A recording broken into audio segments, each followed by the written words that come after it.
Yeah, we taught this little tour guide, Lamia,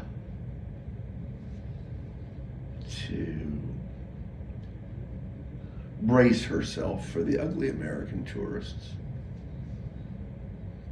I think this woman, this Egyptian woman, was pretty much on the ball already, though. Think about it. She's a female. This is in the mid-90s.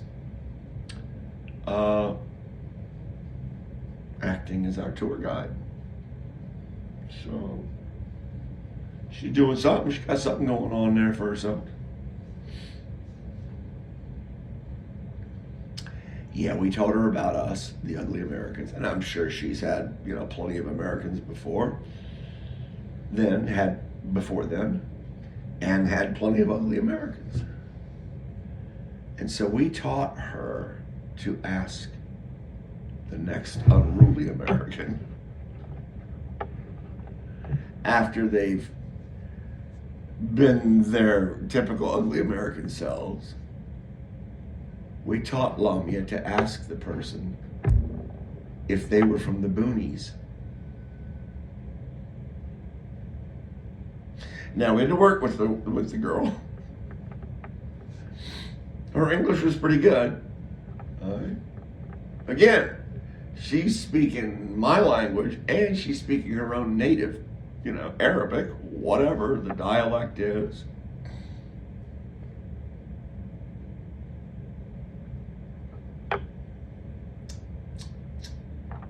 As close as she could ever get was,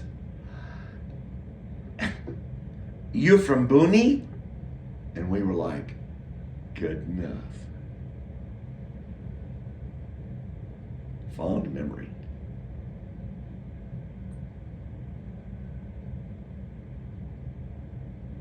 Egypt, the Nile. Because let's face it, kangaroo, there's little else to Egypt than the Nile. It wasn't that way just a few thousand years ago. Someone defined a few. Don't get me started on the definition between a few and several. Just don't do it. Just don't do it. Yeah, that big thing called the Sahara. You can just stop there, by the way, because if you say the Sahara Desert, you're giving yourself away as an ugly American spy, because Sahara means desert. So you would just say the Sahara. I want to say, how coincidental. As little as 10,000 years ago, I want to say, the Sahara was verdant. Is that the word to use?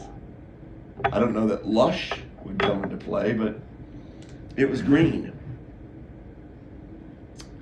Just a little jab at my 6,000-year-old Earth fellow Christians.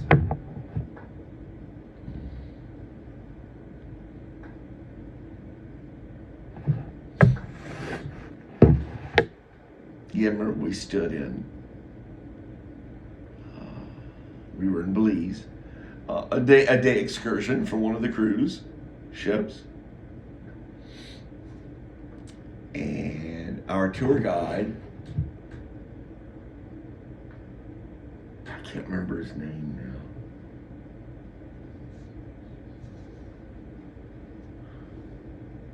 He took us to a temple, a Mayan temple, a small pyramid that, say, 20 or 30 people could pretty much cover, by being on it. As far as being everywhere you could be on the pyramid. How's that? Try to give you a scale of reference, the size.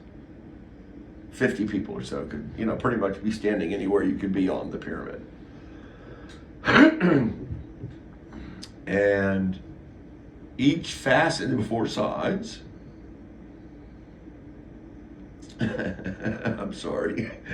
Yeah, there's four sides. And on each side, I remember there was a piece of granite cut into it, cut out of it, of a picture of a Mayan,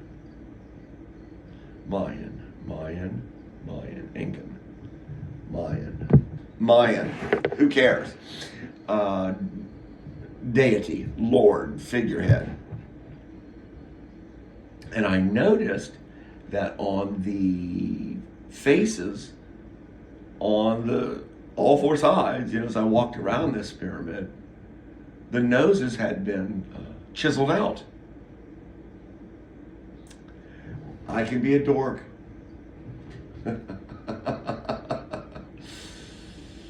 What do they say about lawyers? Never ask a question in a court of law that you don't already know the answer to. Mama was good to us. Okay, by this point, we've traveled a little bit. We are very fortunate. And there's nothing like travel to increase your horizons in your mind. Nothing like it.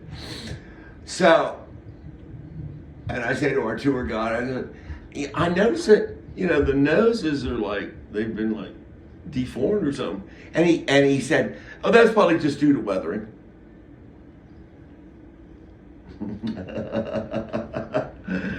And I said, well, when I was in Egypt, I noticed that same thing.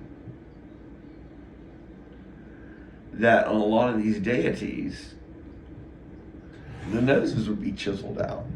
And my tour guide there, Muhammad, said that was the way of the people killing the gods, was to just, chew off their nose with a chisel.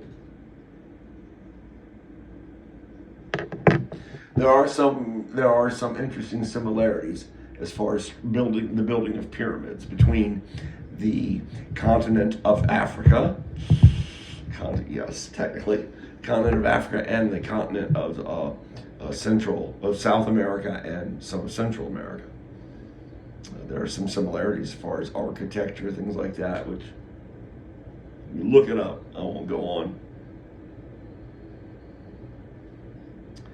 Yeah, so Patrick, I want to call him Patrick. Look at that. Little NHL slip there, hockey slip. Patrick Waugh, great goaltender. Well, this guy, Filipino guy, Roy, his last name was spelled R-O-Y. Okay, French, whatever. Waugh, Patrick Waugh. And that's how I slipped there. So Roy's on the cruise, on the day excursion with us from the cruise ship. And, this guy, no, I don't really want to be your fiend. Not really. No, I don't want to be your fiend. I know you're a little off center because it takes one to know one.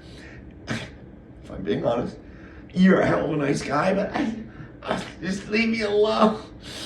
And he just had that personality. He just kept hammering. Next thing I know, we're tight. Me and Roy are tight.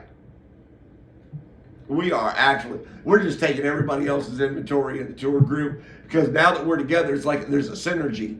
There's like 2 and 2 is 5, okay? There's an added aura of mischievousness there. Mischievousness there.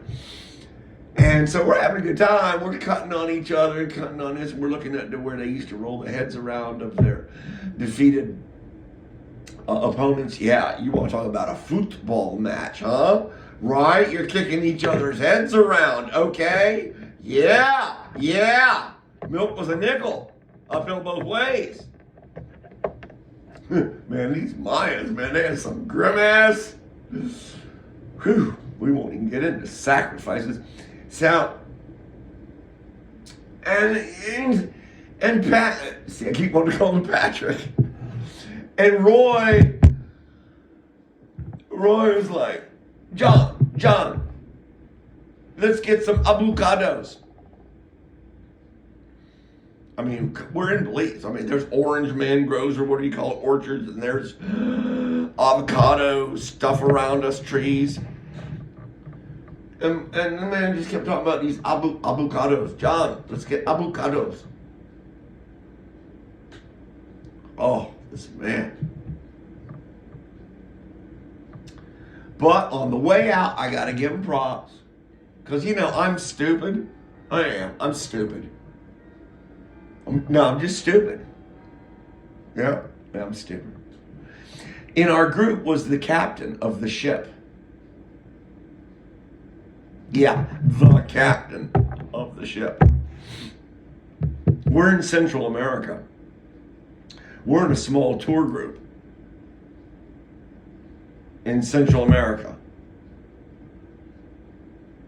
with the captain of the ship. Think not necessarily Wild Wild West, but you know, if you got cellular service, maybe they've got a derivation of 911. It's 119 in Jamaica, by the way. Maybe they have a derivation of 911 if you can get cellular service. Do you see where I'm going with this? So anyway, I slip at some point and I mention that the captain of the tour ship is amongst us, and this little turd, Roy, at least I didn't call him Patrick this time, pulls me off to the side and he says, John, captain of the ship. And he basically kind of imparted to me what I just got through imparting to you, painting the picture, but in a lot less words because I'm wordy. Yes. Wordsmith. I shan't forget that young lady ever. Till the end of time. Yes. Well, you're a wordsmith. Tit for tat. Yes, it was. The denouement, the final blows. My Miller Lite girl. Yeah, so Roy calls me up to the side. He goes, John. I'm like, oh yeah, I'm an asshole. Then I got really quiet after that. Because see, remember how in the future, because I told y'all were going to get some cruise ship stuff. Remember I told you in the prior track that, you know, when your cellular service starts to drop off as you're leaving, say, Key West or whatever, and you move out of American waters, you become international waters, you become a crew member, and your government is the captain of that ship, period. End of discussion. You belong to him. Something to think about when you take a cruise. So yeah, how do I tie this up? 13 minutes, that's good. Am I tying it up yet? Yeah, because I need to eat a little something, I think. So, but don't worry, I'll be right back.